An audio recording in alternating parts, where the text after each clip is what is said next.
But what my daughter Sandra didn't know was that the senile old grandmother they'd banished to the children's table had quietly built a $2.8 million consulting empire over 4 decades, and the itemized invoice I was about to present would teach her exactly why you should never mistake someone's kindness for weakness or their age for irrelevance.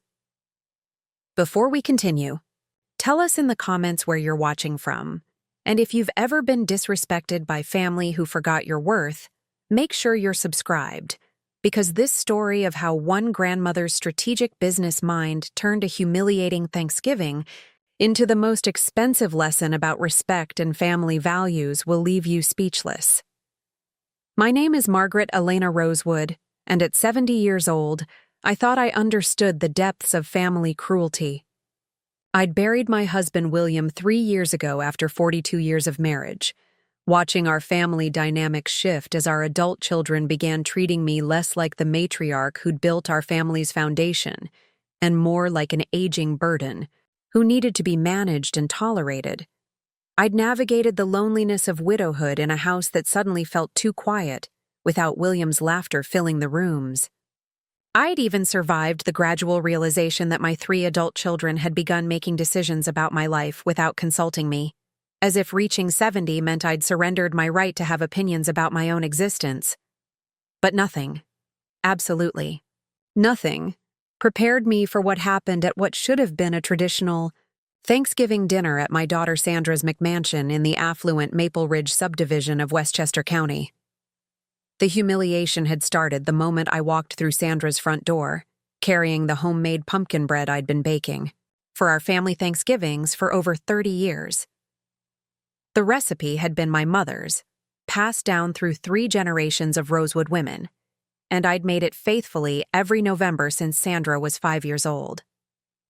The same recipe that had filled our house with the warm scents of cinnamon and nutmeg, while my children did homework at the kitchen table. The same bread that had been the centerpiece of countless family celebrations. Instead of the warm welcome I'd expected from my hostess daughter, I was greeted with a patronizing smile and an immediate dismissal that cut straight through my heart. "Oh good, you made it safely, Mom," Sandra said, taking my coat without really looking at me, already focused on her phone where she was coordinating the arrival of her husband's business associates and their families. Her voice had that particular tone I'd come to recognize over the past 3 years, the carefully modulated patience people use when they're managing someone they consider incompetent. "I've set up the perfect spot for you at the children's table in the sunroom," she continued, gesturing vaguely toward the back of her oversized house. "You'll love it, much quieter than the main dining room, and you won't have to worry about keeping up with all the business talk and political discussions." The children's table. The words hit me like a physical blow. At 70 years old, after raising 3 successful children, after building a career that had put all of them through college debt-free, after 42 years of hosting Thanksgiving, dinners in my own home where I'd carved the turkey and led the family in gratitude, I was being relegated to sit with my 7-year-old great-grandson and his cousins because my own daughter had decided I was too old and irrelevant to participate in adult conversations. "Sandra," I said carefully, trying to keep my voice level despite the hurt and shock coursing through me. "I think there might be some confusion. I'd prefer to sit with the adults, as I always have." The look she gave me was one I'd seen too many times in recent years, a mixture of pity and exasperation, as if I were a child who didn't understand why certain decisions had been made for my own good. "Mom, trust me. You'll be much more comfortable with the children," Sandra replied with the kind of false patience adults use when they're managing someone they consider incompetent. "The adult table is going to be full of business discussions about tax law and investment strategies and political debates. Very intense, very complex conversations that honestly might be overwhelming for someone your age. Overwhelming for someone my age." The words hung in the air between us like a slap, as if turning 70 had somehow erased 40 years of experience. As a certified public accountant and business consultant who'd helped dozens of companies navigate exactly the kind of tax law and investment strategies, Sandra assumed I couldn't understand. as if the woman who'd taught her how to balance a checkbook, who'd helped her understand compound interest when she was applying for her first mortgage, who'd explained the intricacies of tax-advantaged retirement, accounts when she got her first corporate job, had suddenly become too simple-minded to follow grown-up conversations. "Sandra, I've been handling complex business discussions since before you were born," I said, trying to maintain dignity while my heart was breaking. "I think I can manage to keep up with dinner table conversation." But Sandra was already turning away, her attention pulled by the arrival of more guests through her front door. "Mom, please don't make this difficult. I've already set everything up. The kids are excited to have Grandma Great sit with them. And honestly, you'll have more fun without all the stress of trying to follow conversations about things that don't really affect you anymore. Things that don't really affect me anymore." As if my brain had been disconnected from the world the moment I'd turned 70, as if decades of professional experience had somehow evaporated with my husband's death. What Sandra didn't realize, what none of my children had bothered to discover in the 3 years since William's death, was that the confused grandmother they'd been gradually pushing to the margins of family gatherings was actually someone who understood business, finance, and strategic thinking better than anyone else who would be sitting at that adult table. The woman they were treating like a relic from a bygone era was someone who'd spent 4 decades as one of the most sought-after business consultants in the tri-state area, someone whose client list had included Fortune 500 companies and whose strategic advice had saved businesses from bankruptcy and launched startups into multi-million-dollar success stories.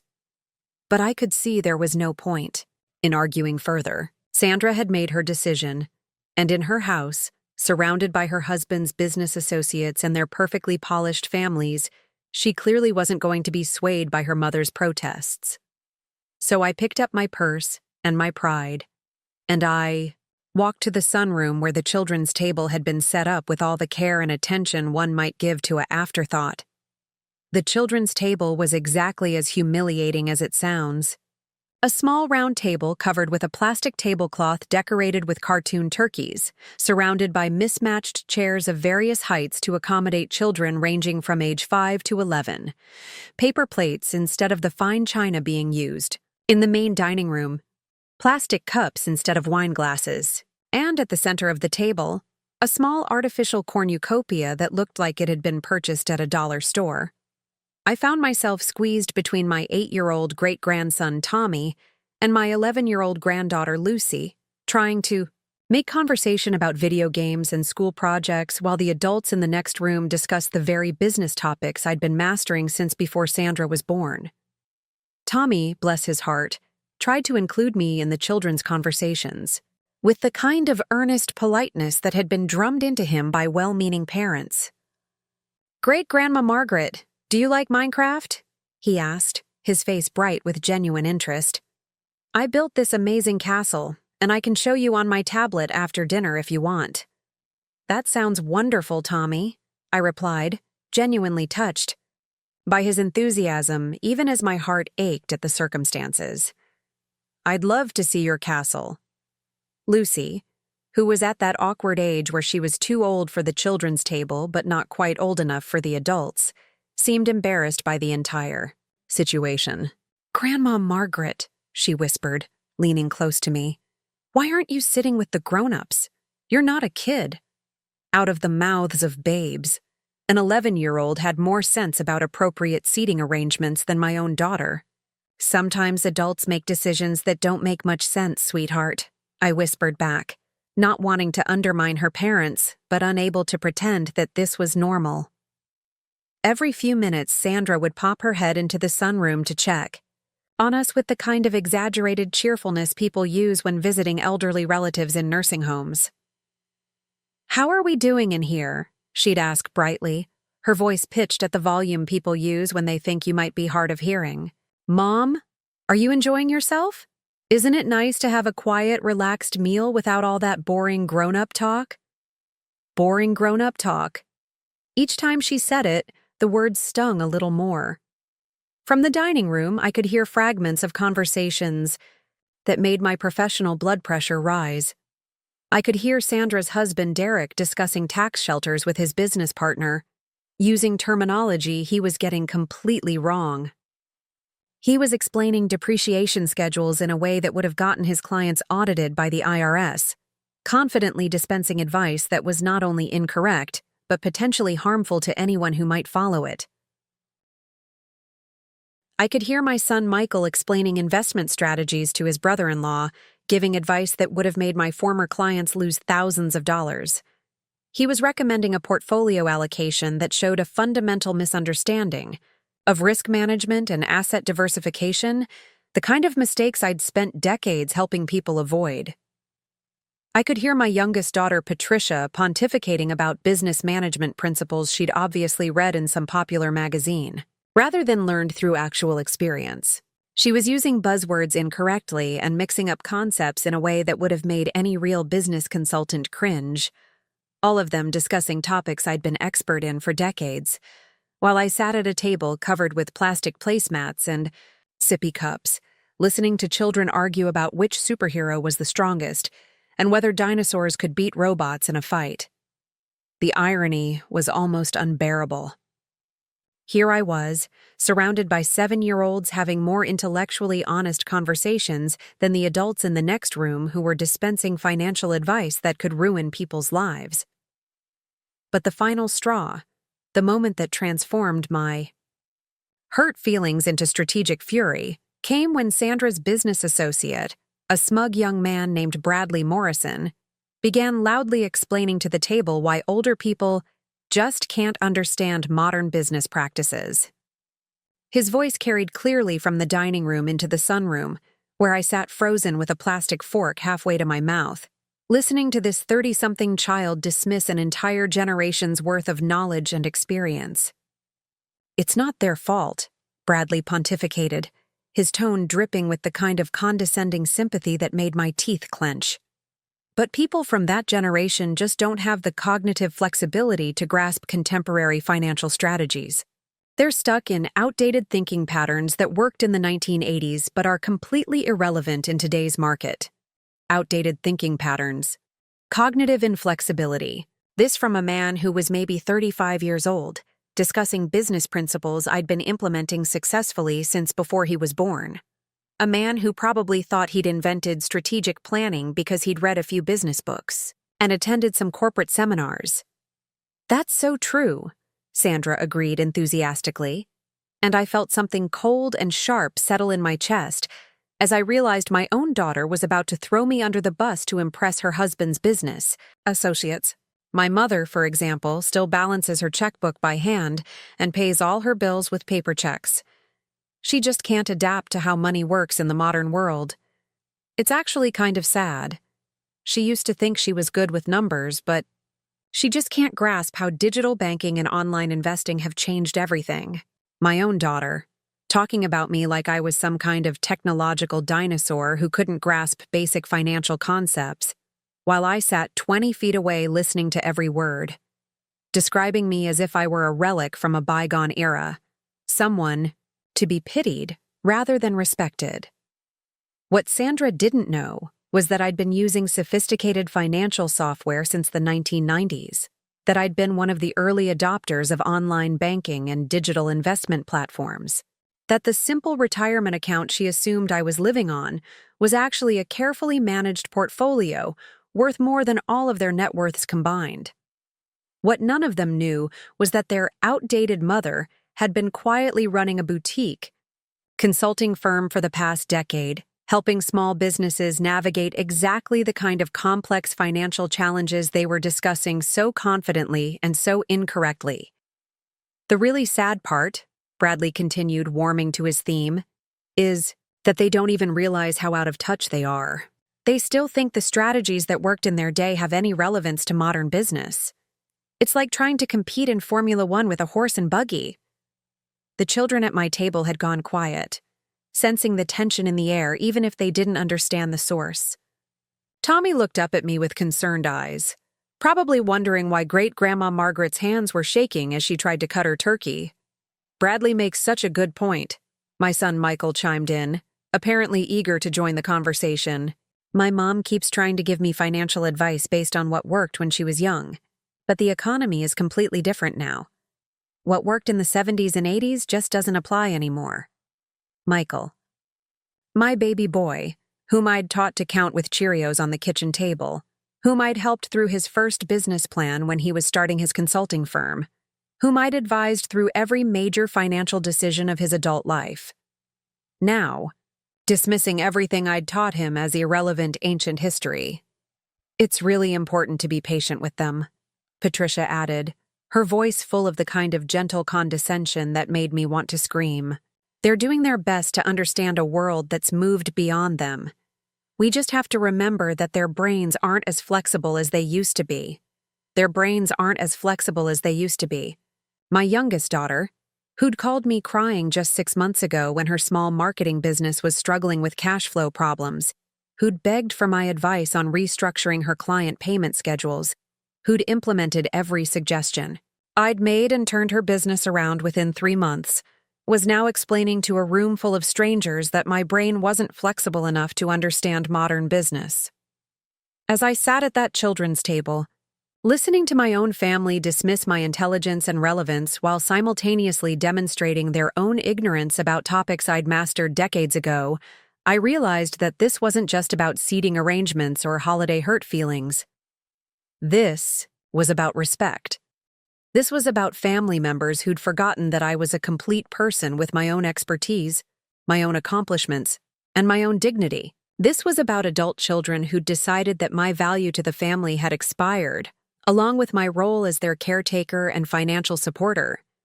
But what they were about to discover was that Margaret Elena Rosewood wasn't just someone who could be pushed aside and patronized. She was someone who understood the true cost of disrespect, someone who knew how to calculate the exact value of the services she'd been providing for free, and someone who was about to present an itemized bill that would teach them the most expensive lesson of their lives. You see, what my daughter Sandra didn't know, what none of them had bothered to discover, was that the senile old grandmother they'd banished to the children's table had quietly built a $2.8 million consulting empire over 4 decades. And the itemized invoice I was about to present would teach them exactly why you should never mistake someone's kindness for weakness or their age for irrelevance. The children's table had been their choice. The invoice I was preparing would be mine, and unlike their understanding of modern business practices, my accounting would be absolutely, precisely correct. The rest of that Thanksgiving dinner passed in a blur of forced smiles and mounting rage. I sat at that children's table, mechanically cutting my turkey and nodding at appropriate moments when Tommy excitedly explained the intricacies of his video game achievements, while my mind raced through 3 years of memories I was suddenly seeing with crystalline clarity. How had I not noticed before? How had I allowed myself to become so blind to what my own children were doing to me? As the afternoon wore on and the adults in the dining room continued their loud discussions, punctuated by Sandra's periodic check-ins with her sickeningly sweet, "How are we doing, Mom?" I began to mentally catalog every interaction I'd had with my children since William's funeral. The pattern was so obvious now that I wondered how I'd missed it for so long. It had started subtly, the way most insidious changes do. Small comments about my driving capabilities, gentle suggestions that I might want to take it easy on various activities, concerned observations about my memory or judgment that seemed caring on the surface, but were actually systematic attempts to undermine my confidence in my own abilities. "Mom, are you sure you should be driving at night?" Sandra had asked about 6 months after William's death, when I'd mentioned planning to attend an evening concert at the community center. "Your night vision might not be what it used to be, and we'd hate for something to happen." My night vision was perfectly fine. I'd had my eyes examined just 3 months earlier, and my ophthalmologist had complimented me on how well-maintained my vision was for someone my age. But Sandra's concern had planted a seed of doubt that had made me second-guess myself every time I reached for my car keys after sunset. "Mom, maybe you should write things down more often," Michael had suggested when I'd mentioned forgetting to return a phone call from my neighbor. "At your age, It's completely normal to have some memory issues. There's no shame in using lists and reminders. One forgotten phone call, one instance of normal human forgetfulness that happens to people of every age, and my son had immediately attributed it to age-related cognitive decline. But his suggestion had made me start questioning every moment of absent-mindedness, wondering if each misplaced key or forgotten grocery item was evidence of mental deterioration. "Mom, are you sure you understand what that financial advisor was telling you?" Patricia had asked after she'd accompanied me to a routine meeting with my investment manager. "Some of those concepts were pretty complicated, and I noticed you didn't ask many questions. Maybe I should start coming to these meetings with you to help make sure you're getting all the information you need." The meeting had been routine portfolio review, covering topics I'd been discussing with financial professionals for decades. I hadn't asked questions because I'd understood everything perfectly and hadn't needed clarification. But Patricia's observation had made me doubt my own comprehension, wondering if I'd missed important nuances that a younger person would have caught. Sitting at that children's table, listening to my family dismiss my capabilities while demonstrating their own ignorance, I finally understood what had been happening to me. They hadn't been protecting me or helping me. They'd been systematically gaslighting me, convincing me that my age had automatically rendered me incompetent in every area where I'd previously been confident and successful. They'd been grooming me to accept their management of my life by first making me doubt my ability to manage it myself. But why? What did they gain from convincing me I was declining? The answer hit me like a physical blow as I watched Sandra flutter around her dining room, playing the role of successful hostess for her husband's business associates. She wasn't just dismissing my capabilities. She was positioning herself as my caretaker, my advocate, my interpreter to the world. And that position came with power. Over the past 3 years, Sandra had gradually inserted herself into more and more of my personal business.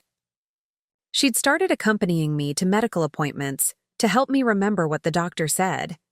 She'd begun reviewing my monthly financial statements to make sure everything looked right. She'd even started managing my social calendar, discouraging visits from old friends because they might be too tiring for someone my age. Each intervention had been presented as loving concern, as a daughter taking care of her aging mother. But now I could see the pattern for what it really was: a systematic takeover of my independence, orchestrated by someone who'd decided I was more valuable as a managed asset than as an autonomous person. The most infuriating part was how effective their strategy had been. For 3 years, I'd been gradually accepting their assessments of my capabilities, allowing them to make decisions for me that I should have been making myself. I'd been so grateful for any family attention, so afraid of being truly alone after William's death, that I'd traded my independence for the illusion of being cared for. But what they didn't understand, what they'd never bothered to discover, was that their aging mother wasn't actually aging out of her capabilities. She was grieving, certainly. She was lonely, absolutely. But she was just as sharp, just as competent, and just as formidable as she'd ever been. They'd been managing someone who didn't need to be managed, controlling someone who was perfectly capable of controlling her own life, and treating like a burden someone who had resources they couldn't even imagine. "Great-Grandma Margaret," Tommy said softly, tugging on my sleeve. "Are you okay? You look sad." I looked down at this sweet child, so much more perceptive than the adults in the next room, and felt something inside me shift and harden. "I'm not sad, sweetheart," I told him. And for the first time in hours, I was telling the complete truth. "I'm just thinking about some important decisions I need to make." From the dining room, I could hear Bradley Morrison continuing his lecture about generational incompetence, now expanding his theme to include all older people rather than just focusing on me. "The real problem," he was saying, "is that older people don't understand that the business world rewards innovation and adaptability. They're stuck in rigid thinking patterns that prevent them from seeing new opportunities. rigid thinking patterns, innovation, and adaptability. This from a man whose LinkedIn profile I'd discreetly checked on my phone while pretending to look at photos of Tommy's Minecraft castle. Bradley Morrison worked for a mid-level consulting firm that specialized in helping small businesses with basic accounting and tax preparation. Exactly the kind of elementary services I'd been providing to Fortune 500 companies for 4 decades. His entire professional resume would have qualified him for an entry-level position at the firm I'd retired from 5 years ago. "You know what's really tragic?" Sandra chimed in, her voice carrying that particular tone of false sympathy that had been grating on my nerves all afternoon. "Is that they don't even realize how out of touch they've become. My mother, for instance, still thinks she understands business and investing, but she's completely lost touch with how things work now. Still thinks she understands business and investing, as if my 40 years of professional experience had somehow been invalidated by my age, as if knowledge and expertise had expiration dates that coincided with retirement. What Sandra didn't know, what none of them knew, was that I'd never actually retired from consulting work. I'd simply transitioned from large corporate clients to boutique consulting, working with small businesses and startups that needed sophisticated financial guidance but couldn't afford the big consulting firms. For the past 5 years, I'd been operating Rosewood Strategic Consulting from my home office, helping entrepreneurs navigate complex business challenges, assisting with mergers and acquisitions, and providing the kind of high-level financial analysis that had made my reputation in the corporate world. My client list included 3 companies that had gone public in the past 2 years, generating tens of millions in value for their founders. I'd helped 2 struggling businesses avoid bankruptcy and restructure into profitable enterprises. I'd advised on investment strategies that had saved my clients hundreds of thousands in taxes while maximizing their growth potential. And I'd done it all while my children assumed I was declining into confused old age, because I'd been too modest to boast about my continued professional success and too grief-stricken after William's death to care about correcting their misconceptions. But as I sat at that children's table, listening to them dismiss everything I'd accomplished while demonstrating their own ignorance about the very topics they claimed I couldn't understand, I realized that modesty and grief had been luxuries I could no longer afford. It was time to remind my family exactly who they were dealing with. The breaking point came when Patricia began explaining to the table why older people just can't adapt to modern technology. "It's actually kinda sweet," she said with the condescending tone that made my blood pressure spike. "They try so hard to keep up, but their brains just aren't wired for digital innovation. My mom, for example, barely knows how to send an email. And don't even get me started on social media or online banking. Barely knows how to send an email." I had to grip the edge of the children's table to keep from laughing out loud at the absurdity of that statement. Patricia was describing someone who'd been using email since 1987, who'd been conducting business via electronic communication since before the World Wide Web existed. Someone who currently managed a sophisticated digital consulting practice, maintained relationships with clients across 3 time zones via video conferencing, and used advanced project management software to coordinate complex business initiatives. But more than that, she was describing someone who'd helped her set up her first email account when she was in college, who'd taught her how to use spreadsheet software for her early business ventures, who'd walked her through the basics of online banking when she'd been too intimidated to try it herself. The revision of history was so complete, so audacious that it took my breath away. Not only were they dismissing my current capabilities, they were literally rewriting the past to erase evidence of my competence. "The digital divide is real," Derek agreed, nodding sagely as if he were sharing profound wisdom rather than recycling buzzwords he'd read in business magazines. "It's not just about learning new tools. It's about developing an entirely different mindset about how information flows and how business gets done." Derek, whose entirely different mindset had led him to make the tax shelter mistakes I'd been listening to all afternoon. Derek, who'd asked me for help with his company's accounting software just 6 months ago because he couldn't figure out how to generate the reports his accountant needed. That's exactly right, Bradley added. The older generation thinks in terms of hierarchical, linear processes, while modern business requires networked, dynamic thinking. Hierarchical, linear processes. Dynamic thinking. More buzzwords that demonstrated a complete misunderstanding of how business strategy actually works. I'd been designing networked solutions and dynamic processes since before this child learned to spell synergy. But what was most infuriating wasn't their ignorance. It was their absolute confidence in that ignorance, their certainty that they understood concepts they'd clearly never studied seriously. And underlying all of it was their assumption that I couldn't possibly understand any of it, that my age had automatically disqualified me from participating in conversations about topics I'd been mastering for decades. "You know what the real tragedy is?" Sandra said, and I could hear her getting ready to deliver what she probably thought would be a profound observation about generational differences. "The real tragedy is that they had their time, and they did. Well, with the tools and opportunities available to them then. But they can't accept that the world has moved beyond them. They keep trying to apply outdated solutions to modern problems, and they get frustrated when it doesn't work.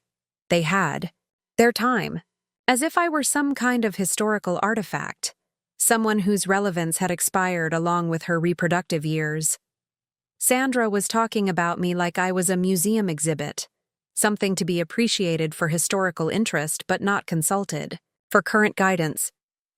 She was describing a woman whose time was over, whose opinions no longer mattered, whose experience was now just a quaint reminder of how things used to be done. But what Sandra didn't understand was that experience doesn't become obsolete, it becomes refined. The principles of business strategy, financial analysis, and organizational management that I'd been applying for 4 decades hadn't been invalidated by technological changes. They'd been enhanced by them. The same analytical thinking that had made me successful in the 1980s was what had made my recent consulting work so effective. The same understanding of human psychology and organizational dynamics that had served my corporate clients was what had helped my startup clients navigate rapid growth and market changes. Technology had changed the tools, but it hadn't changed the fundamental challenges of running a business successfully. And it certainly hadn't changed the value of having someone who understood both the principles and the tools, someone who could bridge the gap between timeless strategy and contemporary implementation. But my children had convinced themselves that age automatically meant obsolescence, that reaching 70 was like crossing some kind of invisible line that separated the relevant from the irrelevant. They'd been so committed to this narrative that they'd ignored all evidence to the contrary. They'd dismissed my continued professional success, explained away my technological competence, and rewritten our family history to support their belief that I was declining into confused dependence. And I'd let them do it. That was the most painful realization of all. I'd been so devastated by William's death, so grateful for any family connection, so afraid of being truly alone, that I'd allowed my children to redefine me according to their needs rather than my reality. I'd traded my identity for their attention, my independence for their presence, my dignity for their occasional displays of filial duty. But sitting at that children's table, listening to them dismiss everything I'd worked for while revealing their own ignorance about topics they claimed to understand, I finally understood what I'd lost in that trade. I'd lost myself. For 3 years, I'd been playing the role of the declining mother because it was the only role my children seemed willing to let me play. I'd been Margaret Rosewood, William's widow, Sandra's aging mother, someone whose primary identity was defined by her relationships to other people rather than her own accomplishments. But before I was anyone's wife or mother, I was Margaret Elena Brennan, the woman who'd graduated summa cum laude from Wharton Business School in 1975. The woman who'd built a consulting practice from nothing while raising 3 children. The woman who'd advised CEOs and CFOs on decisions worth millions of dollars. That woman hadn't disappeared when William died. She hadn't evaporated when I turned 70. She'd just been hiding under layers of grief and loneliness and misplaced gratitude for children who'd confused love with control. But she was still there. Still sharp, still capable, still formidable when properly motivated. And right now, she was very properly motivated indeed. As the afternoon stretched on and the adults in the dining room continued their displays of confident ignorance, I began to formulate a plan. Not a plan for revenge. Revenge was emotional and satisfying, but ultimately unproductive. This would be a plan for education, a comprehensive lesson in the true cost of disrespect and the actual value of the services I'd been providing for free. They wanted to treat me like a business problem to be managed rather than a person to be respected? Fine. I would show them exactly how expensive that management approach was going to be. They thought my experience was obsolete and my knowledge was outdated? Perfect. I would demonstrate the current market value of the expertise they'd been dismissing. They believed I was too old and confused to understand modern business practices? Excellent. I would present them with an analysis so thorough and sophisticated that they'd finally understand exactly who they'd been patronizing. The children's table had been their decision. The education they were about to receive would be mine. And unlike their understanding of business strategy, my lesson plan would be comprehensive, accurate, and absolutely devastating in its precision. I looked around the table at the children who'd been assigned to keep me company, these innocent casualties of their parents' casual cruelty, and felt a surge of protective anger on their behalf as well as my own. Tommy, with his earnest interest in showing me his video game achievements. Lucy, embarrassed by the obvious inappropriateness of the seating arrangement.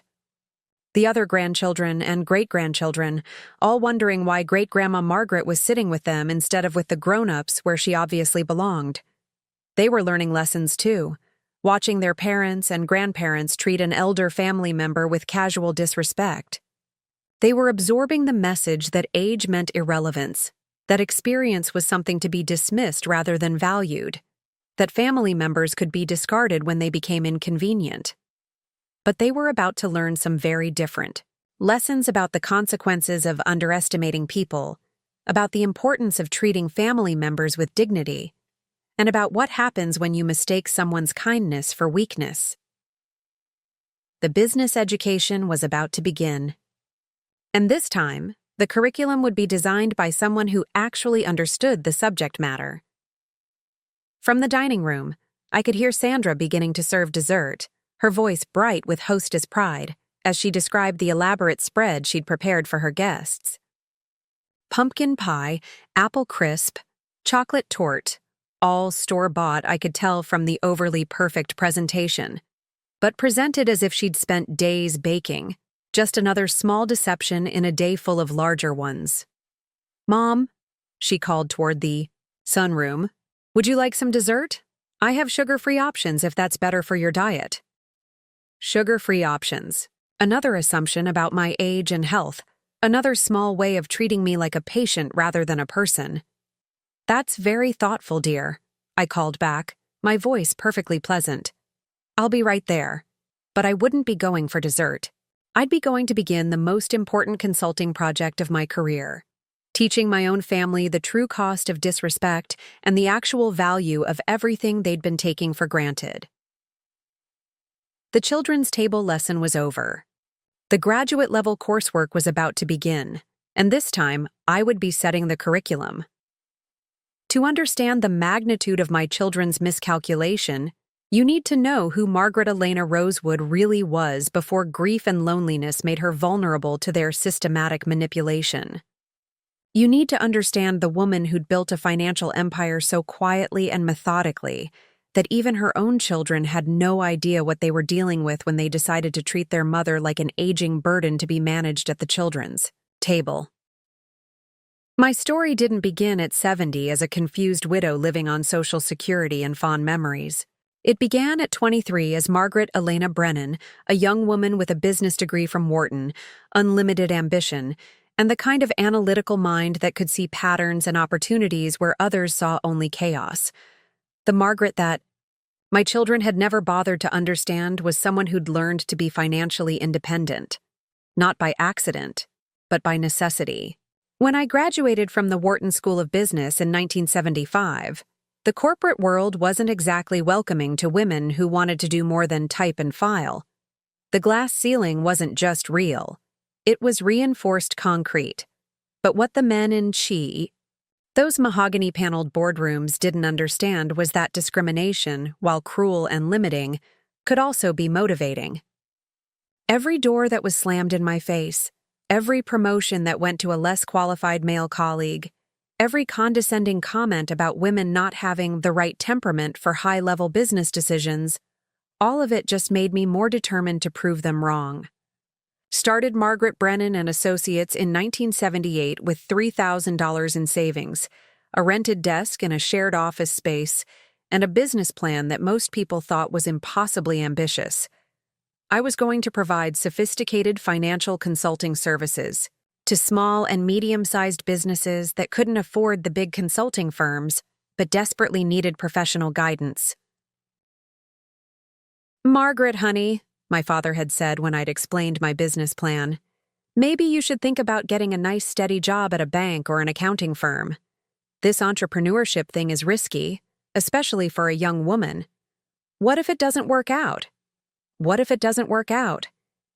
That question had haunted me for exactly 3 months, the time it took me to land my first major client, a struggling manufacturing company that was hemorrhaging money due to poor inventory management and non-existent cost controls. Within 6 months, I'd restructured their entire financial operation, implemented new accounting systems, and helped them reduce costs by 30% while increasing productivity by 25%. The company went from near bankruptcy to solid profitability in less than a year. Word traveled fast in the business community. By 1980, I had more clients than I could handle alone and was hiring my first employees. By 1985, Margaret Brennan and Associates was one of the most respected consulting firms in the tri-state area, specializing in financial restructuring and strategic planning for companies with revenues between $5 million and $500 million. But the real breakthrough came in 1987, when I developed what became known in business circles as the Brennan Protocol, a comprehensive system for analyzing and optimizing business operations that integrated financial analysis, operational efficiency, and strategic planning into a unified approach. The protocol wasn't just theoretical. It was based on patterns I'd observed across hundreds of client engagements, refined through years of real-world application and measured results. Companies that implemented the full Brennan Protocol typically saw cost reductions of 15–30% and revenue increases of 20–40% within the first 2 years. Harvard Business School wrote a case study about my methodology. The Wall Street Journal featured my work in a front-page article about innovative approaches to business consulting.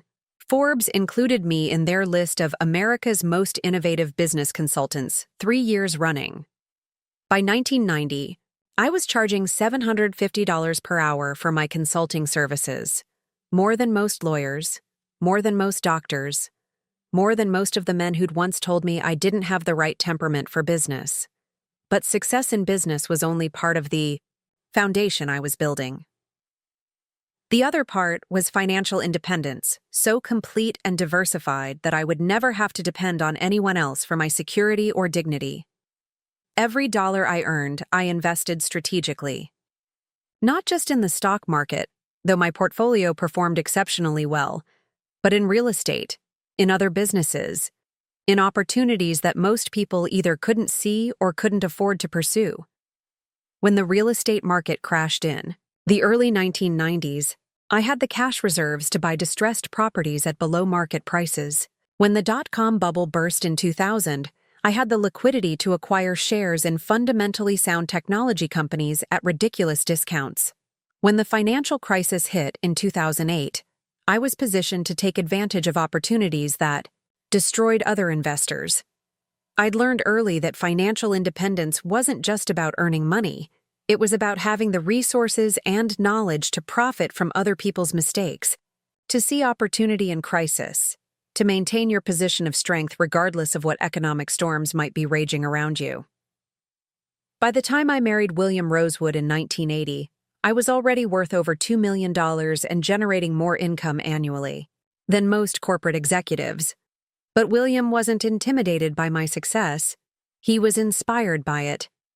"Margaret," he'd said during one of our early conversations about combining our financial lives, "I've never met anyone who thinks about money and business the way you do. Would you be willing to teach me?" That question was the foundation of our 42-year partnership. William brought his own strengths to our marriage: emotional intelligence, social skills, and a gift for strategic thinking that complemented my analytical abilities perfectly. But financially, he was smart enough to recognize expertise when he saw it, and secure enough to let me take the lead in building our family's wealth. Together, we created an investment strategy that was both aggressive and conservative, both innovative and time-tested. We diversified across asset classes, geographic regions, and economic sectors. We maintained large cash reserves for opportunities and emergencies. We structured everything to minimize taxes and maximize long-term growth, but most importantly, we lived well below our means, saving and investing the difference rather than inflating our lifestyle to match our income. When Sandra was born in 1981, followed by Michael in 1983 and Patricia in 1986, we made a conscious decision that our children would understand money and financial responsibility from an early age, not because we wanted them to be obsessed with wealth, but because we wanted them to understand that financial security was something you built through discipline and smart choices, not something you inherited or expected others to provide. Every Sunday evening, we held family financial meetings where we reviewed our investments, discussed major purchases, and explained our decision-making process to the children. When they were old enough to understand, we showed them how compound interest worked, how diversification reduced risk, how careful planning could turn modest savings into substantial wealth over time. "Kids," I'd explain, showing them charts and graphs that illustrated the power of long-term investing. "The difference between being rich and being wealthy is time and patience. Rich people have money to spend right now. Wealthy people have money that keeps making more money, even when they're sleeping." Sandra, Michael, and Patricia all seemed to absorb these lessons eagerly. They asked thoughtful questions, made smart choices with their allowances and part-time job earnings, and appeared to understand that their family's financial security was the result of careful planning and disciplined execution rather than luck or inheritance. What I didn't realize was that they were learning very different lessons than the ones I thought I was teaching.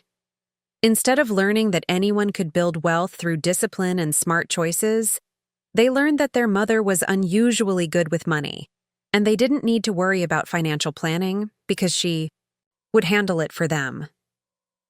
Instead of learning that financial independence required personal responsibility and continuous learning, they learned that financial security was something their parents provided, like food and shelter and clothing. Instead of learning that respect for money and careful planning were essential life skills, they learned that their mother's expertise was a family resource they could access whenever they needed it, without necessarily needing to develop that expertise themselves. The signs were there, but I was too focused on building the business and managing our investments to notice how my children's attitudes toward money and responsibility were developing.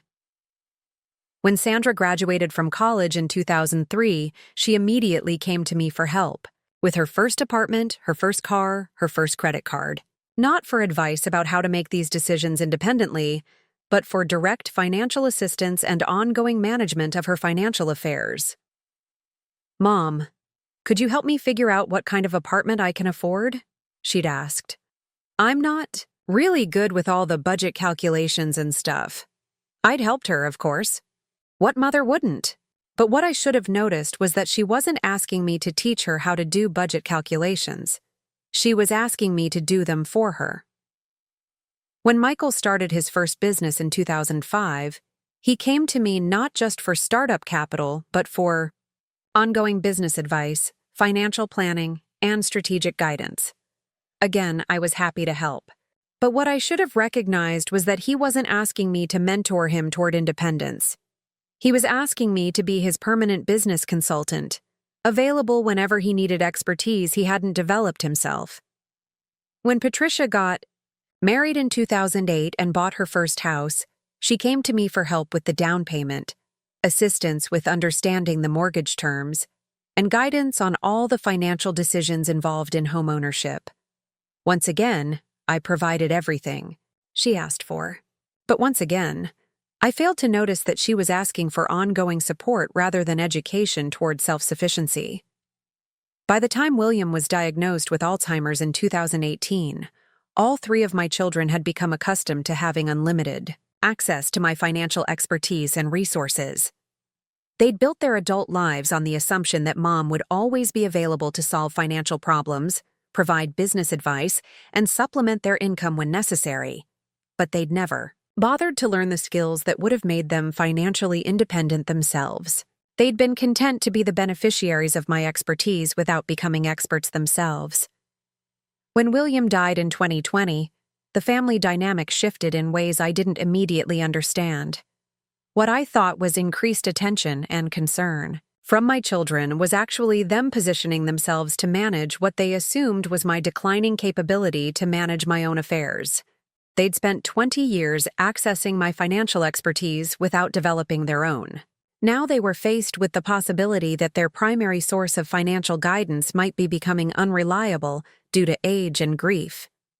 Instead of stepping up to develop the skills they'd never learned, they decided to step in to manage the person who had those skills. It was simpler to control me than to replace me. What they didn't know, what they'd never bothered to ask, was that my retirement from active consulting hadn't been retirement at all. It had been a transition to a more selective, more lucrative form of practice. Rosewood Strategic Consulting, which I'd established in 2018, wasn't a hobby to keep me busy in my golden years. It was a boutique firm that provided the highest level of business and financial consulting to carefully selected clients who were willing to pay premium rates for expertise that simply wasn't available elsewhere. My client list was deliberately small, never more than 8 active engagements at any time, but incredibly valuable. These were companies with complex challenges that required the kind of sophisticated analysis and strategic thinking that only comes from decades of experience, combined with cutting-edge knowledge of contemporary business practices.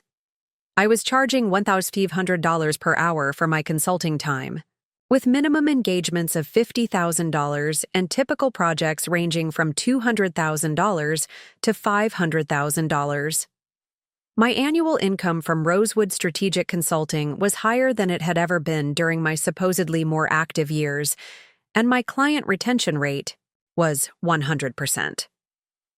But I'd never discussed this with my children because, frankly, it hadn't occurred to me that they would assume I was declining simply because I'd reached an arbitrary age milestone. I'd assumed they understood that someone with my background and expertise didn't simply stop being competent just because she turned 70. I'd assumed wrong. While they were having conversations about my supposed cognitive decline and need for management, I was helping a Fortune 500 company restructure their international operations, advising a tech startup on their acquisition strategy, and guiding a family business through a complex succession planning process. While they were worrying about my ability to balance my checkbook, I was managing an investment portfolio worth $4.7 million and generating returns that consistently outperformed market benchmarks.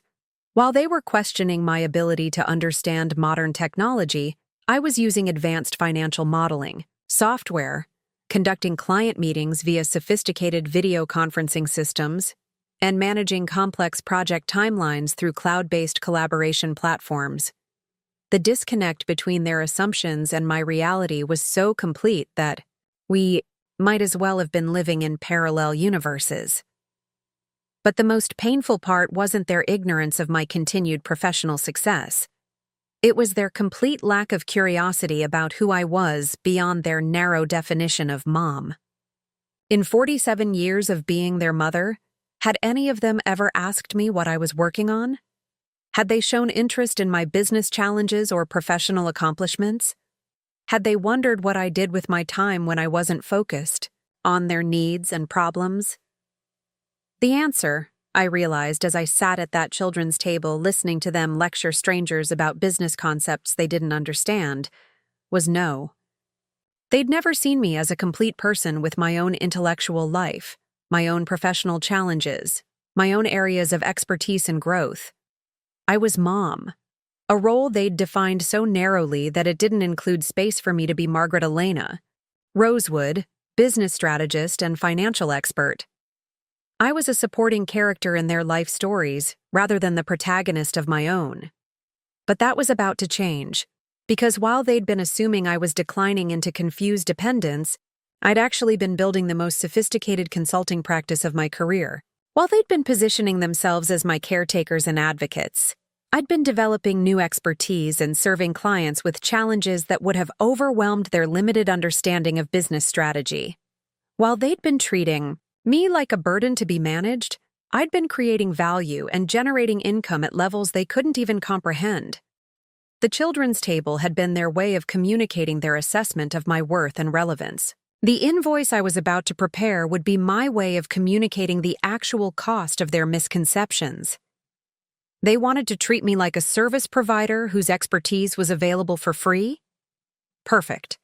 I would show them exactly what those services were worth on the open market. They thought my knowledge was outdated and my capabilities were diminished? Excellent. I would demonstrate the current market value of the expertise they'd been dismissing. They believed I was too old and confused to understand the true cost of disrespect? Outstanding.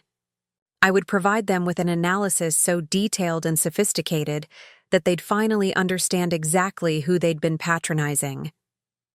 The business education was about to begin, and this time, the curriculum would be designed by someone who actually understood what she was teaching. From the dining room, I could hear the adults beginning to discuss their post-dinner plans. Some mentions of football games and coffee, casual conversations about extending the social gathering into the evening. But my day was far from over. I had work to do, calculations to make, and an invoice to prepare that would serve as both an education and a wake-up call. They'd spent the afternoon demonstrating their ignorance while dismissing my expertise. Now it was time for them to learn the true cost of that combination. The children's table lesson was ending. The graduate-level coursework was about to begin. And unlike their understanding of business principles, my instruction would be thorough, accurate, and absolutely devastating in its precision. To understand the full tragedy of what my children had destroyed with their Thanksgiving betrayal, you need to see what our family relationships had been like before entitlement and disrespect poisoned the love that had once been the cornerstone of everything William and I had built together.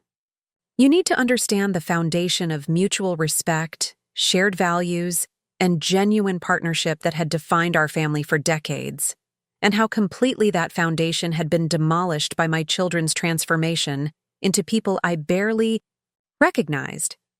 The Sandra, Michael, and Patricia I'd raised weren't born selfish. Callousness wasn't in their DNA, and treating their parents like obsolete service providers wasn't part of their original character. The children who'd grown up in our house had been thoughtful, grateful, and deeply connected to the values William, and I had tried to instill through both words and example. Let me take you back to who we really were as a family. Before success bred entitlement, and before my children learned to see their parents as resources to be managed rather than people to be cherished. Some of my most treasured memories centered around our dining room table, that same mahogany table, where William and I had made countless business decisions, where we'd planned investment strategies and celebrated milestones, where we'd weathered crises and built dreams together as a family unit that felt unbreakable.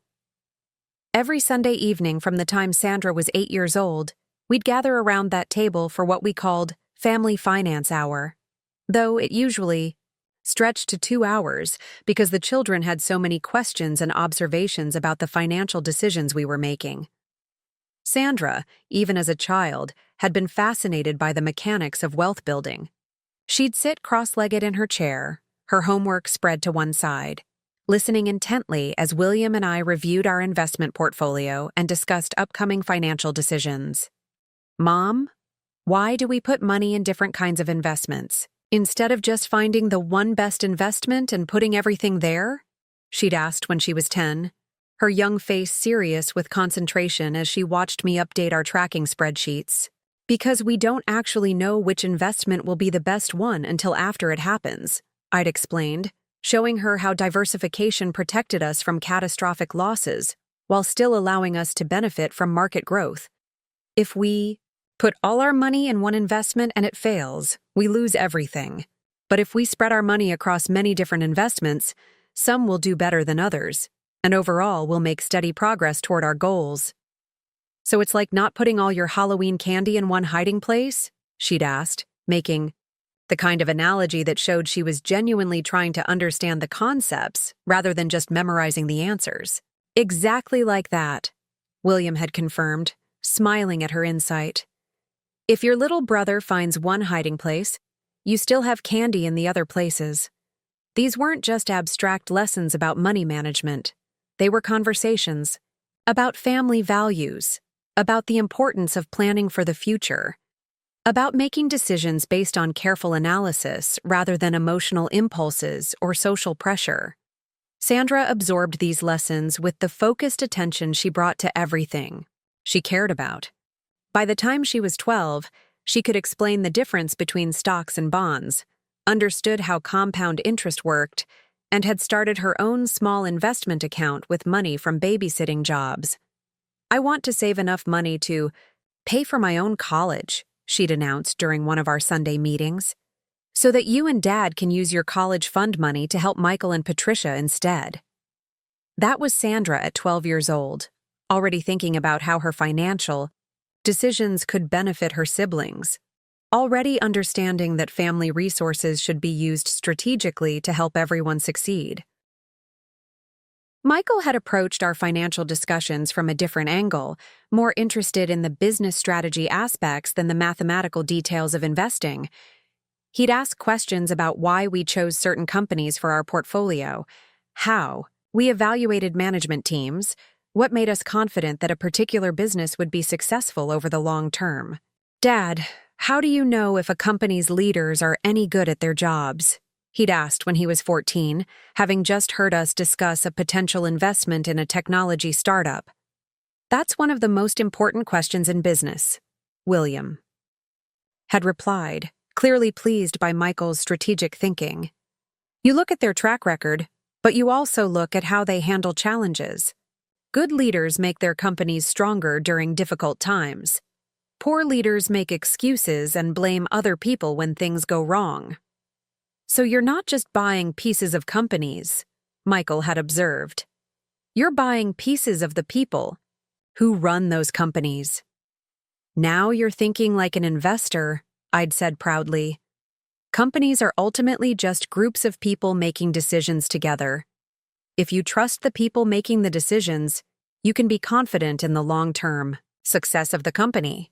Michael had taken that insight and run with it, developing what he called his people analysis approach to evaluating business opportunities. Even as a teenager, he could assess leadership teams and organizational cultures with sophistication that impressed the adults around him. Patricia, our youngest, had been more interested in the social impact aspects of our financial decisions. She'd ask why we chose certain investments over others, whether our money was supporting companies that were making the world better, how we balanced financial returns with social responsibility. "Mom, why don't we invest in tobacco companies?" she'd asked when she was 11, having noticed that our portfolio didn't include any of the major cigarette manufacturers. "Don't they make a lot of money?" "They do make money," I'd confirmed, "but we've decided that we don't want our family's wealth to come from products that hurt people's health. There are plenty of ways to build wealth through investments that help make the world better rather than worse. So we can choose to make money only from things we're proud of supporting? She'd asked, her young face lighting up with the realization that financial decisions could be moral decisions too. That's exactly right, William had said.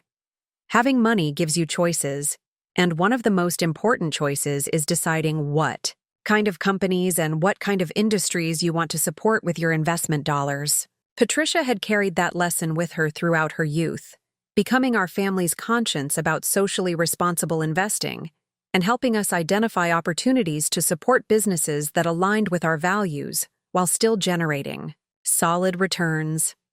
These Sunday evening meetings weren't just about money, they were about family identity, about shared values, about raising children who understood that financial success was meaningless unless it was built on a foundation of integrity and used in service of something larger than personal gratification. William and I were teaching our children not just how to build wealth, but why wealth mattered and how it should be used responsibly. More importantly, we were modeling a partnership based on mutual respect, shared decision-making, and recognition that everyone in the family had valuable contributions to make to our collective success. When Sandra graduated from high school in 1999, her valedictory speech was about the importance of financial literacy and family partnerships in building successful lives. She thanked William and me publicly for teaching her that financial independence wasn't just about having money. It was about having the knowledge and discipline to make good decisions regardless of what economic circumstances she might face. My parents didn't just teach me about money, she'd said, looking directly at us in the audience with tears in her eyes.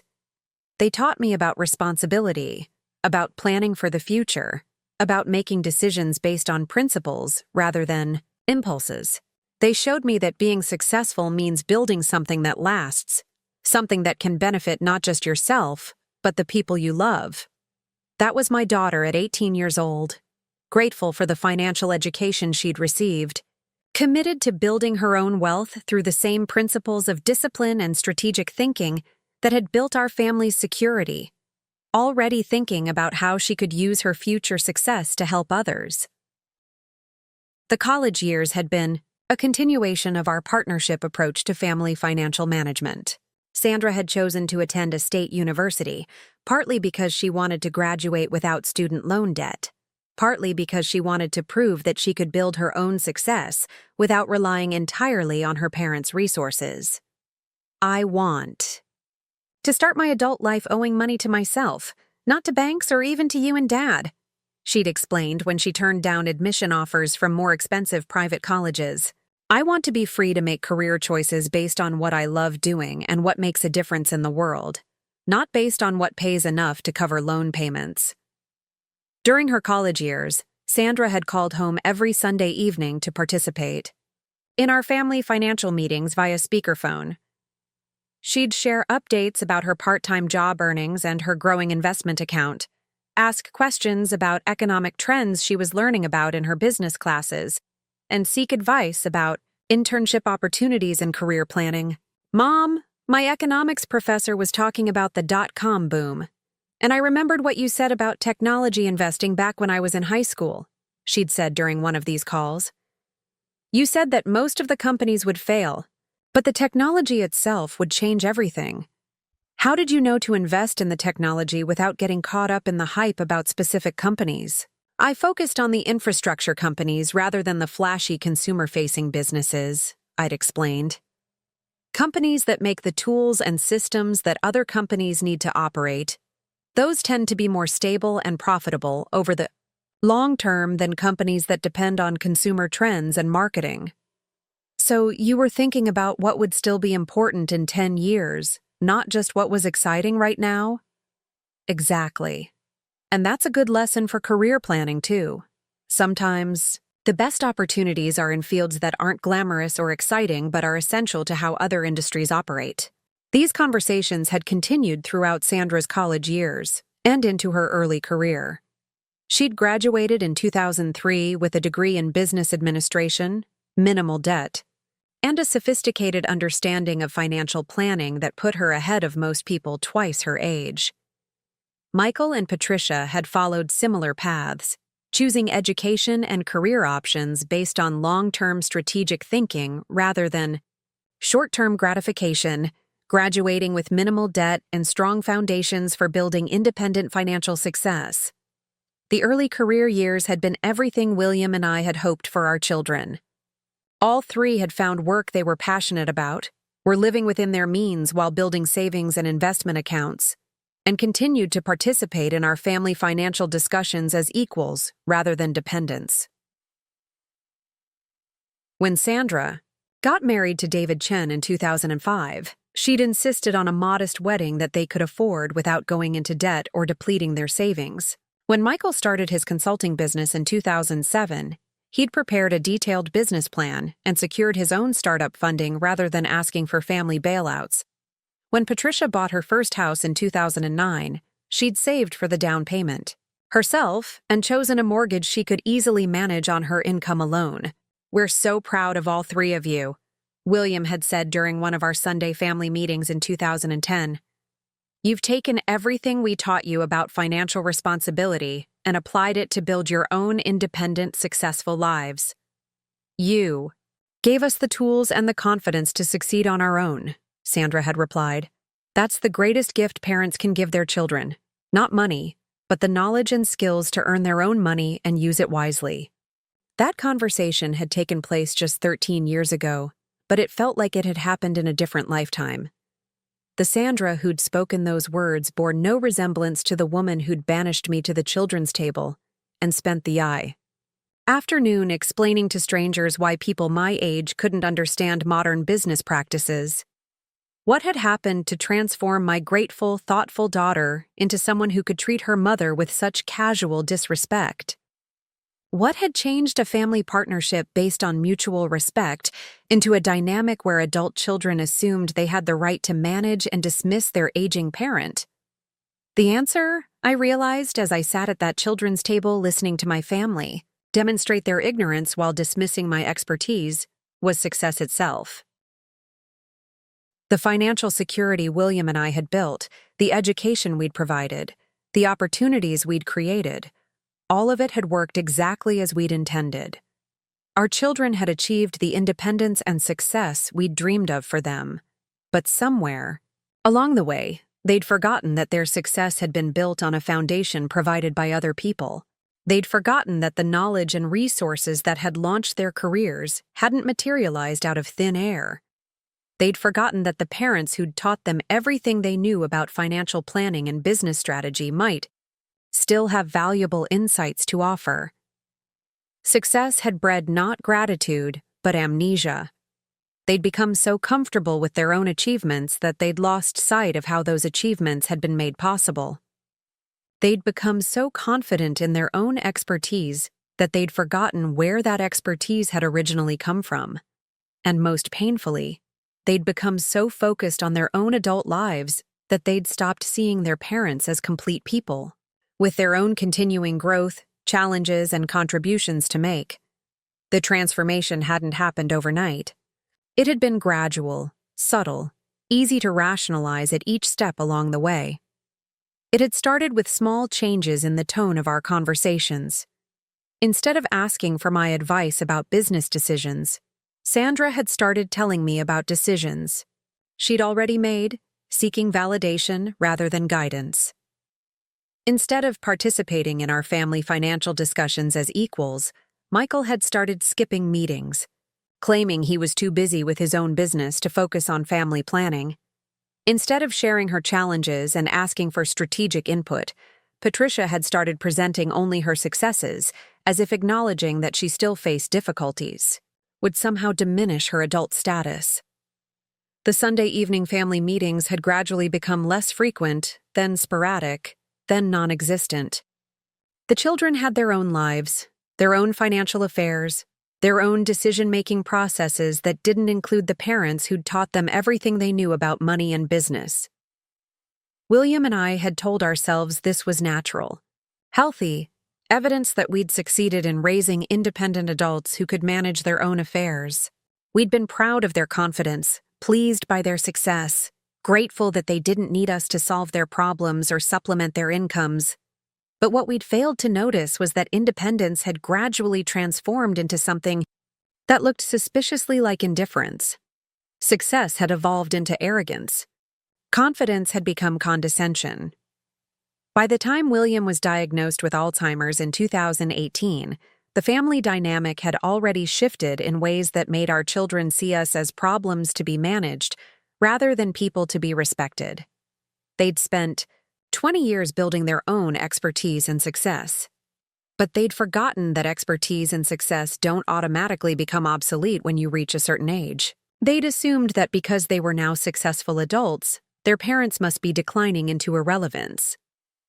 They'd reversed the natural order of learning and teaching, positioning themselves as the experts and their parents as the students, who needed guidance and management.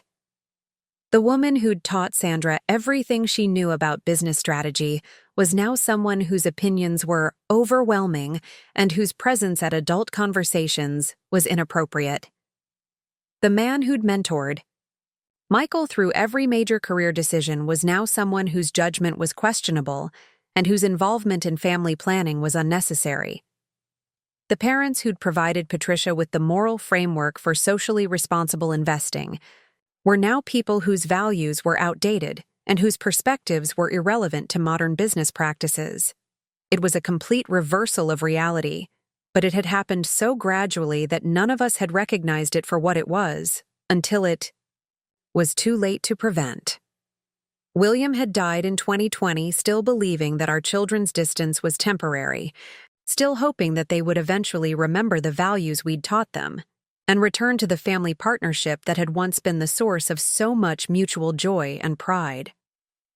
I'd spent the 3 years since his death waiting for that same return, making excuses for their dismissive behavior, telling myself that grief and busy lives explained why they seemed to have forgotten everything we'd once shared. But sitting at that children's table, listening to them lecture strangers about business concepts they'd learned from me while simultaneously dismissing my ability to understand those same concepts, I finally accepted the truth I'd been avoiding. They hadn't forgotten the values we'd taught them. They'd rejected them. They hadn't lost sight of the partnership we'd built. They'd abandoned it. They hadn't become too busy to include their parents in their lives. They'd decided their parents were no longer worth including. The golden past was gone, destroyed not by time or circumstance, but by choices. Their choices to prioritize their own convenience over family relationships, their own comfort over their parents' dignity, their own assumptions over their parents' reality. But the future? That was about to become very interesting indeed. Because while they'd been busy forgetting who their parents were and what their parents had taught them, I'd been quietly building the most successful consulting practice of my career. While they'd been dismissing my expertise as outdated, I'd been developing new skills and serving clients with challenges that would have overwhelmed their limited understanding of business strategy. While they'd been treating me like a burden to be managed, I'd been creating value and generating income at levels they couldn't even comprehend. The children's table had been their way of communicating their current assessment of my worth. The invoice I was about to prepare would be my way of communicating the true cost of their miscalculation. They'd spent the afternoon demonstrating that they'd forgotten everything I'd taught them about respect, gratitude, and family values. Now, it was time for them to learn some new lessons about consequences, accountability, and the importance of knowing exactly who you're dealing with before you decide to treat them with casual contempt. The golden past was over. The educational present was about to begin, and this time, the curriculum would include some very expensive lessons about what happens when you take the wrong person for granted at exactly the wrong moment. 3 days after that humiliating Thanksgiving. Dinner. I sat in my home office surrounded by financial records, consulting contracts, and 47 years' worth of documentation that would form the foundation of the most important invoice I would ever prepare. The mahogany desk where William and I had planned our investment strategies, where I'd built my consulting empire, where I'd guided Fortune 500 companies through their most challenging business decisions, was now covered with evidence of exactly what my children had been taking for granted all these years. The woman who'd been dismissed as too old and confused to participate in adult conversations was about to deliver a master class in strategic thinking, financial analysis, and the true cost of disrespect. I'd spent the past 72 hours conducting the most thorough audit of my life, not just of my finances, but of every service, every piece of advice, every intervention I'd provided to my children over the past 25 years. What I'd discovered was both staggering and infuriating.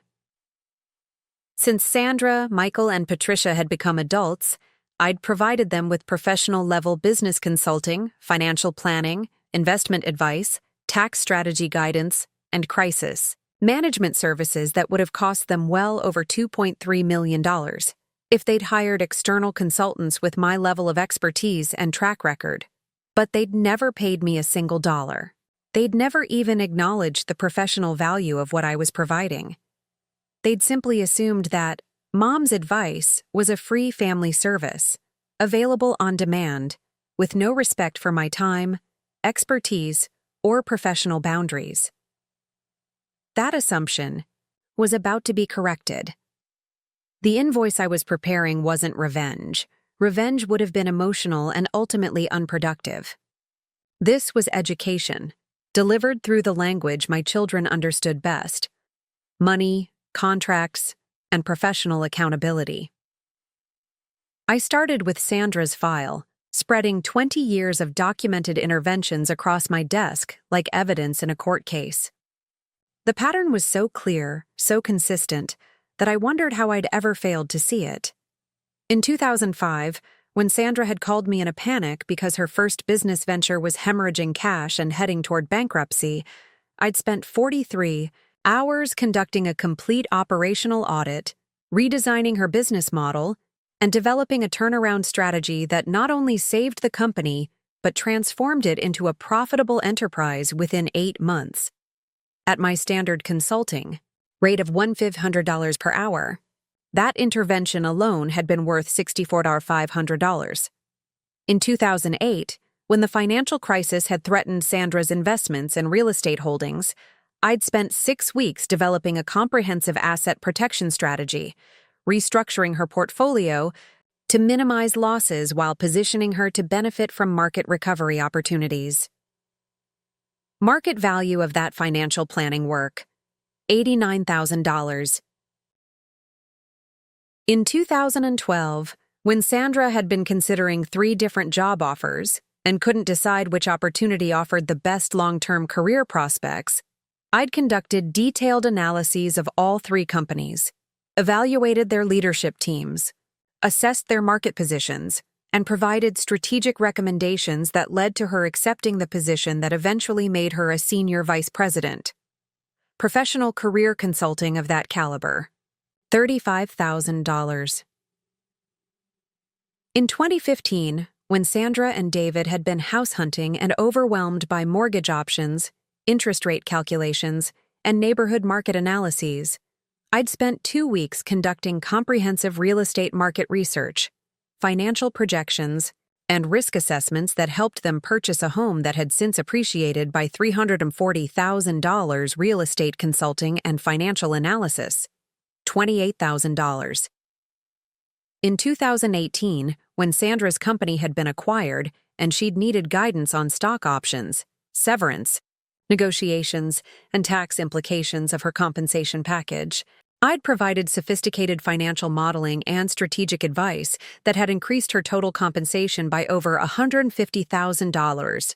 Executive compensation consulting: $45,000, and those were just the major interventions. The file also contained documentation of hundreds of smaller consultations, phone calls about investment decisions, emails answering tax questions, meetings to review business plans, advice on everything from insurance coverage to retirement planning. Conservative estimate for 2 decades of ongoing financial and business consulting: $78,000. Sandra's total: $339,500. Michael's file was even more extensive. As someone who'd started his own consulting business, he'd required more intensive and frequent guidance on everything from business model development to client management to strategic planning. In 2007, when Michael had been developing his initial business plan and struggling to identify his target market, I'd spent 62 hours conducting market research, competitive analysis, and strategic positioning work that had formed the foundation of his entire business model. Strategic Business Consulting, $93,000. In 2009, when the recession had nearly destroyed his client base, I'd worked with him for 3 months on business restructuring, cost optimization, and market repositioning that had not only saved his company, but positioned it for rapid growth when the economy recovered. Crisis Management and Business Turnaround, $126,000. In 2013, when Michael had been considering whether to expand his business or sell to a larger firm, I'd conducted detailed financial modeling, prepared valuation analyses, and guided him through complex negotiations that had resulted in his accepting an acquisition offer worth $2.8 million M&A advisory services, $187,000. In 2016, when Michael had been planning his post-acquisition career transition, I'd provided executive coaching, industry analysis, and strategic career planning that had led to his current position as managing director of a major consulting firm. Executive coaching and career strategy, $72,000, plus 20 years of ongoing business advice, financial planning, and strategic guidance that would have cost him over $95,000 if purchased from external consultants. Michael's total, $573,000. Patricia's file was smaller but no less expensive in terms of the expertise required. Her social entrepreneurship ventures had required specialized knowledge of nonprofit management, social impact investing, and complex regulatory environments. In 2010, when Patricia had been launching her first nonprofit organization, I'd spent 8 weeks helping her develop organizational structure, financial management systems, and fundraising strategies that had enabled her to secure over $500,000 in initial funding. Nonprofit Consulting and Development, $67,000. In 2014, when Patricia had been struggling with board management issues and leadership challenges at her growing organization, I'd provided organizational development consulting, governance restructuring, and executive coaching that had stabilized the organization and enabled sustainable growth. Organizational Development and Leadership Consulting, $54,000. In 2017, when Patricia had been considering transitioning from nonprofit work to for-profit, social entrepreneurship, I'd conducted comprehensive industry analysis, business model development, and strategic planning that had guided her successful launch of her current company. Strategic Planning and Business Model Development, $83,000, plus 15 years of ongoing advice on fundraising, board relations, regulatory compliance, and strategic planning. Patricia's total, $267,000. But the individual consulting fees were only part of the story. I also needed to account for the direct financial support I'd provided over the years. Not gifts or family assistance, but what should have been properly structured business loans with appropriate interest rates and repayment terms. Sandra had borrowed $127,000 over the years for various business ventures, home purchases, and financial emergencies. None of it had ever been formally documented, none of it had carried interest, and none of it had been repaid according to any structured schedule. Michael had accessed $89,000 in family assistance for business startup costs, equipment purchases, and cash flow management during his early years as an entrepreneur. Patricia had received $156,000 to support her nonprofit ventures and social entrepreneurship activities. Total undocumented loans, $372,000. At commercial lending rates, the accumulated interest on these undocumented loans would have added another $127,000 to the total amount owed. But even that wasn't the complete picture. I also needed to account for the opportunity costs, The income I'd foregone by providing free consulting services to my children instead of charging paying clients for that same time and expertise. Over the past 20 years, I'd spent approximately 847 hours providing professional-level consulting services to my children. At my standard rate of $1,500 per hour, that represented $1,275 in foregone consulting income. I'd also provided them with priority access to my time and expertise, often rescheduling paying clients or declining lucrative consulting opportunities to address their urgent needs. The opportunity cost of those scheduling accommodations conservatively added another $234,000 to the total. As I sat in my home office, surrounded by decades of documentation and financial records, the numbers told a story that was both crystal clear and absolutely infuriating.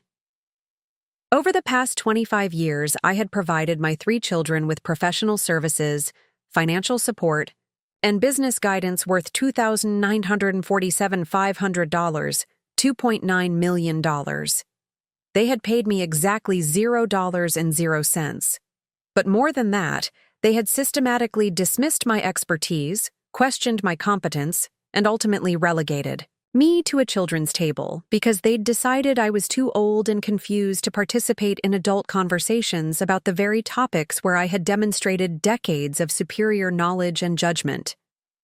They had taken $2.9 million worth of professional services for granted, then treated the service provider like an incompetent burden who needed to be managed and marginalized.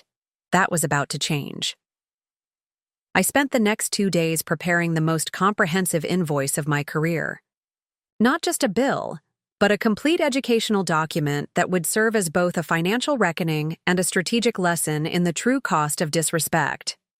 The invoice was formatted according to professional consulting standards, with detailed line items, hourly breakdowns, and clear explanations of the methodology used to calculate each component. It looked exactly like the invoices I sent to Fortune 500 companies, because that's exactly what it was: a professional services invoice for work performed by a qualified consultant for clients who had received significant value. But this invoice included something my corporate invoices never contained: a comprehensive analysis of the strategic errors the clients had made in their relationship management, and detailed recommendations for how they could restructure their approach to avoid similar mistakes in the future. The cover letter was printed on Rosewood's strategic consulting letterhead and addressed to Sandra Chen, Michael Rosewood, and Patricia Martinez in their professional capacities rather than as my children.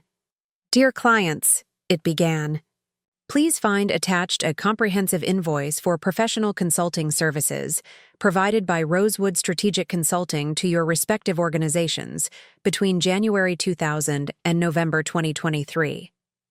This invoice represents the first formal documentation of services that have previously been provided on an informal, no-charge basis due to family relationships. However, recent developments have indicated that the informal nature of our consulting relationship has led to misunderstandings about the professional value of services provided and the expertise of the service provider.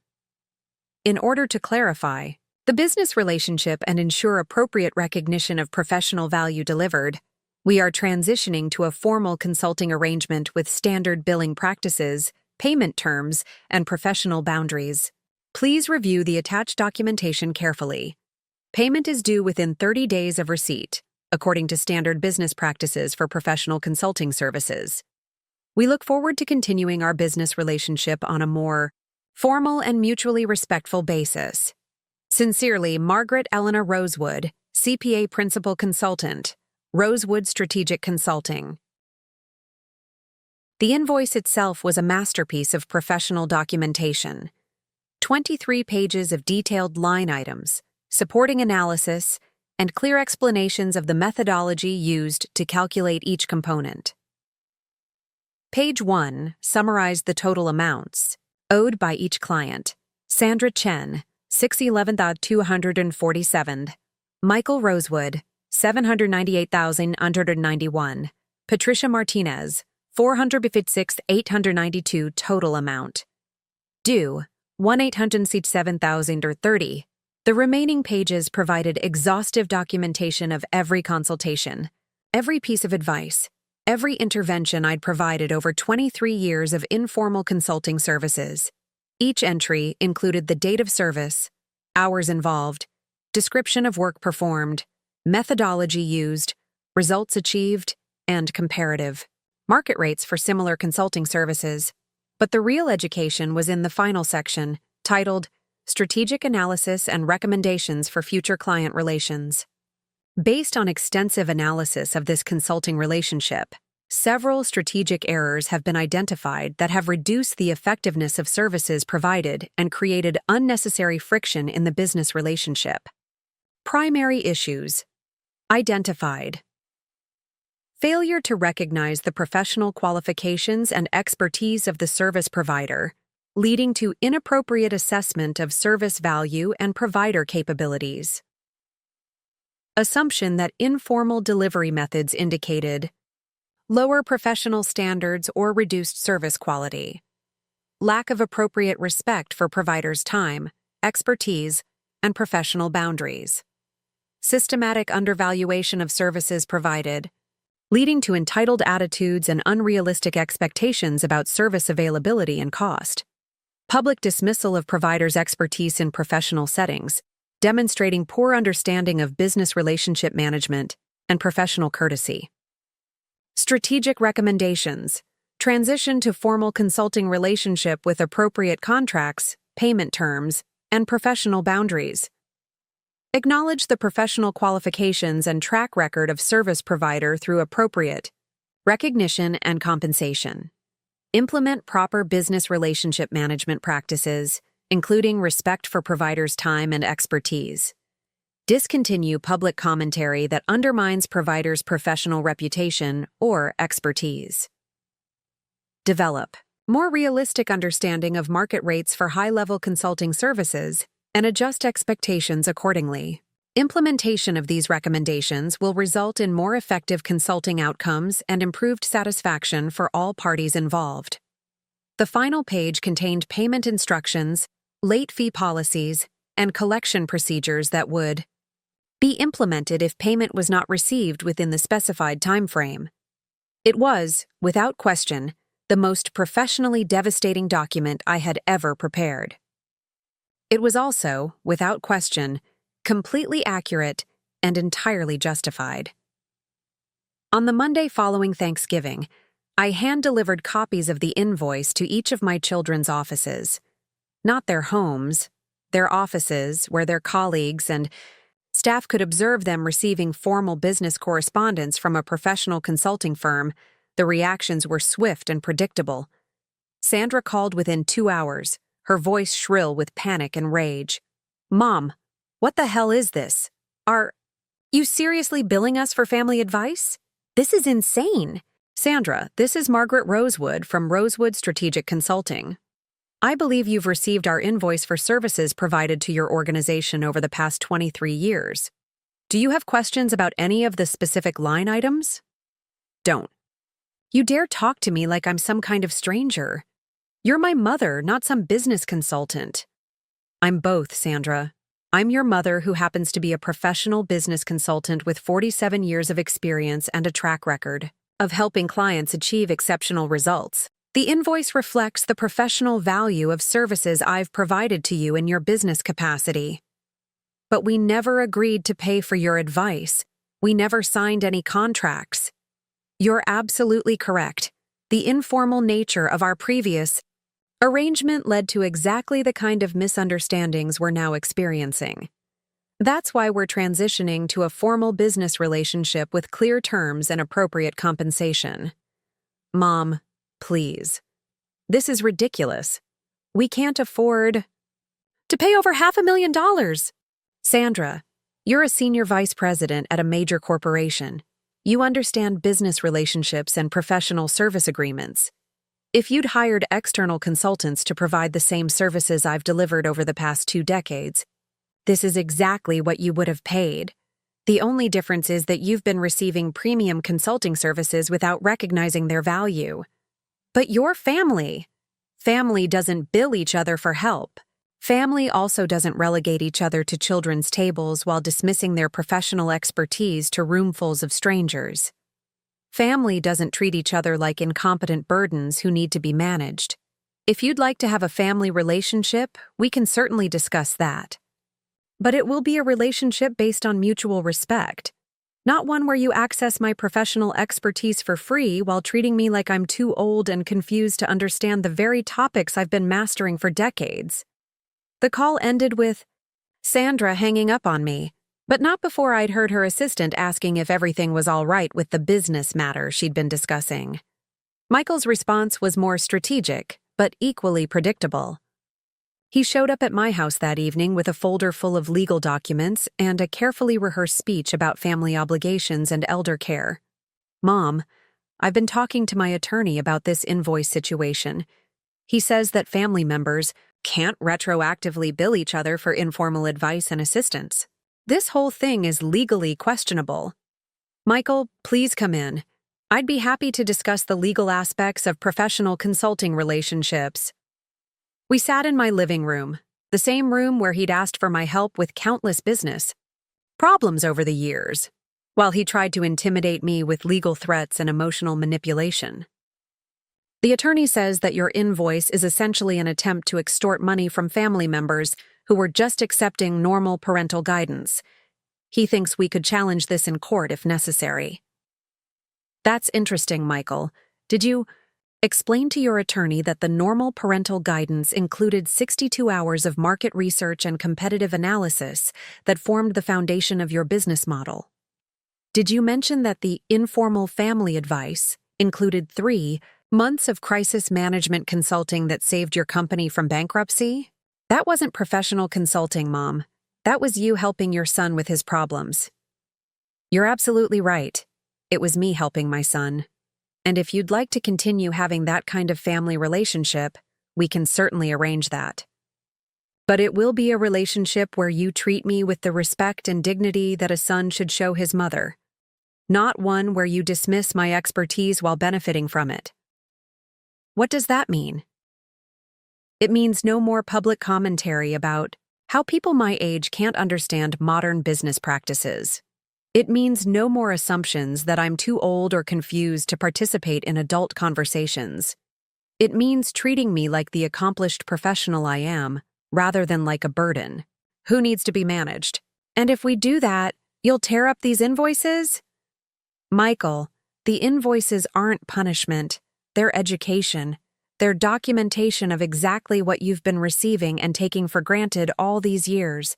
Whether you pay them or not depends on whether you want to continue receiving professional consulting services or whether you want to rebuild a family relationship based on mutual respect. But Mom, we can't afford to pay these amounts. Patricia's nonprofit can't write a check for $450,000. Then perhaps you should have considered the cost before you decided to treat the service provider like an incompetent old woman who belonged at the children's table." Patricia's response was the most emotionally manipulative, but also the most honest. She came to my house the next day with tears in her eyes and a prepared speech about family forgiveness and Christian values. "Mom, I know we hurt your feelings. At Thanksgiving, Sandra told me about the children's table thing, and I'm really sorry about that. But this invoice thing is really extreme. Can't we just apologize and move on? Patricia, I appreciate your apology, but hurt feelings aren't really the issue here. The issue is a pattern of disrespect that has been building for years, culminating in my being dismissed and marginalized by my own children. But we never meant to make you feel dismissed. We love you, Mom. We just thought, we were trying to protect you from stress and complicated conversations. Patricia, you have a master's degree in organizational development. You understand group dynamics and leadership psychology. When you put someone at the children's table instead of including them in adult conversations, what message does that send about their status and value in the group?" She was quiet for a long moment, and I could see her processing the question through her professional training rather than her emotional defensiveness. "It sends the message that they're not capable of contributing at an adult level," she admitted. "Quietly. Exactly. And when you do that to someone who has 47 years of professional expertise in exactly the topics being discussed, what does that say about your assessment of their capabilities? It says we've been really wrong about your capabilities. Patricia, I've spent the past 5 years building the most successful consulting practice of my career. I'm currently advising companies with challenges that would overwhelm most business consultants. The confused old woman you've been trying to protect from complicated conversations is actually someone who thrives on solving complex business problems. I didn't know. None of us knew. Of course you didn't know. Because you never asked. You never showed interest in what I was working on or what I was capable of. You decided who I was based on your assumptions about age and decline, not based on any evidence or curiosity about my actual capabilities. We talked for 2 more hours, and by the end of the conversation, Patricia understood not just what they'd done wrong, but why the invoices were necessary to reset the relationship dynamics. You're not really trying to collect the money, are you? She asked as she was leaving. Patricia, I'm trying to collect respect. The money is just how I'm measuring the value of what you've been taking for granted. If you want to pay the invoices and continue receiving professional consulting services, that's fine. If you want to rebuild our family relationship on a foundation of mutual respect, that's also fine. But the days of you accessing my expertise for free while treating me like I'm incompetent are over. The story of my Thanksgiving invoice spread through my children's professional networks faster than I had anticipated. Within a week, I was receiving calls from colleagues, business associates, and other family members who had heard about the brilliant consulting strategy and wanted to understand the full story. But the most interesting calls came from potential clients who had heard about my work and wanted to discuss consulting engagements with someone who clearly understood the true value of professional expertise. Mrs. Rosewood, said the CEO of a mid-sized technology company, I heard about your invoice strategy from a mutual colleague. That kind of strategic thinking and clear communication of value proposition is exactly what we need for a complex business restructuring project. Would you be interested in discussing a consulting engagement? Within 3 weeks of sending the invoices, I had signed 4 new consulting contracts worth over $750,000 in total fees. The story of the Thanksgiving invoice had become a case study in professional value communication and business relationship management. My children's responses evolved over the following months. Sandra eventually paid her invoice in full, explaining that she'd realized the professional development value she'd received from my guidance over the years and wanted to formalize our consulting relationship going forward. Michael negotiated a payment plan and asked me to serve as a strategic advisor for his current business expansion plans, paying my standard rates and treating our interactions with the professional respect he'd always shown his other consultants. Patricia couldn't afford to pay her invoice in full, but she wrote me a letter that was worth more than any payment could have been. Mom, she wrote, I've spent the past month thinking about everything that happened, and I finally understand what we did to you. It wasn't just the children's table or the dismissive comments about your age. We stopped seeing you as a complete person with your own expertise, growth, and contributions to make. We turned you into a one-dimensional character in our life stories instead of recognizing that you're the protagonist of your own story. I can't afford to pay the full invoice amount, but I want you to know that I've calculated exactly how much value I received from your guidance over the years, and you're absolutely right about the numbers. I've also realized that the most valuable thing you ever taught me wasn't about money or business. It was about maintaining your dignity and demanding the respect you deserve, even from people who are supposed to love you. I hope someday you'll be willing to have a family relationship with us again, but I understand if that needs to be earned rather than assumed. I just want you to know that I finally see you clearly, and I'm amazed by who you are and what you've accomplished. 6 months after that humiliating Thanksgiving dinner, I was invited to speak at a conference about family business dynamics and intergenerational wealth transfer. My presentation, titled The Hidden Cost of Taking Family Expertise for Granted, was standing room only. A year later, I published an article in Harvard Business Review about the strategic use of formal business practices to reset informal relationship dynamics. It became one of their most shared articles of the year. 2 years later, my children organized a family dinner to celebrate my 73rd birthday. This time, I sat at the head of the table, where I belonged, surrounded by family members who understood exactly who they were dealing with and treated me accordingly. The invoice had accomplished exactly what I'd intended. It hadn't been about the money, though the payments had been satisfying. It had been about education, respect, and the fundamental principle that expertise has value regardless of who possesses it or how old they happen to be. Most importantly, it had been about reminding my children, and myself, that Margaret Elena Rosewood wasn't just someone's mother or someone's widow. She was a formidable business strategist, a successful entrepreneur, and a woman who demanded the respect she'd earned through 4 decades of professional excellence. The children's table had been their choice. The education they received had been mine. And unlike their previous understanding of my capabilities, this lesson had been comprehensive, accurate, and absolutely unforgettable. At 73, I learned that it's never too late to demand the respect you deserve.